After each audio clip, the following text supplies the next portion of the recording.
እውነተኛ ታሪክ። በአንድ ወቅት አንድ ፈጣሪዋን የምትፈራ የምትወድ ሴት ነበረች። በትምህርቷም ጎበዝ ነበረች። የአስተዳደር ትምህርቷን በከፍተኛ ማዕረግ አጠናቃለች። ስራ ፍለጋ በ3000 ብር ደሞዝ ለመቀጠር ስለትገባና ሄዳ ትወዳደራለች። አልተሳካላት፣ ወደቀች። ፈጣሪ ሆይ አንተ ተማምኜ ስለትገብቼ ሄጂ ግን አልተሳካልኝም፣ ማንተ በጣም አዝኛለሁ ትለውና ወደ ቤቷ ትሄዳለች። በሌላ ጊዜ በ5000 ብር ደሞዝ ለመቀጠር ስለትገባና ትወዳደራለች። አሁንም አልተሳካላት። ፈጣሪ ሆይ አዘንኩብህ ብለው ወደ ቤቷ ትሄዳለች።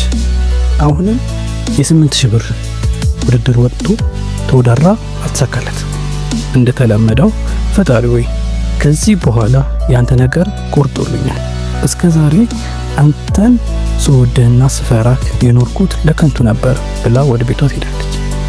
ከዚያም ከዕለታት በአንዱ ቀን በመንገድ ስትሄድ ምን እንደሆነ የማታውቀው መንፈስ ገፍቷት አንድ 14000 ብር ክፍያ ያለው የሥራ ቅጥር ማስታወቂያ ታነባለች።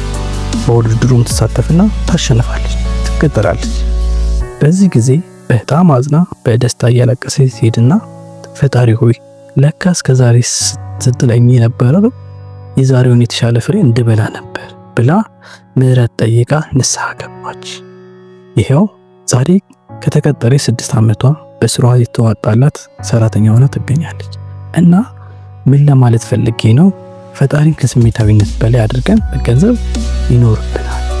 እሱ እስኪነግረን ዝም ማለቱ እንዴት ያማረ ነው።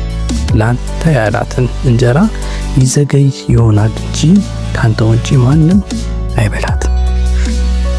ምርጥ አዳዲስ አስተማሪ የሆኑ ትምህርቶችን ለማግኘት ጥቅስ ሚዲያን ላይክ፣ ሼር፣ ኮሜንት፣ ሰብስክራይብ በማድረግ በየቀኑ አዳዲስ የሆኑ አዝናኝ የሆኑ ትምህርቶችን ያገኙ። መልካም ቀን።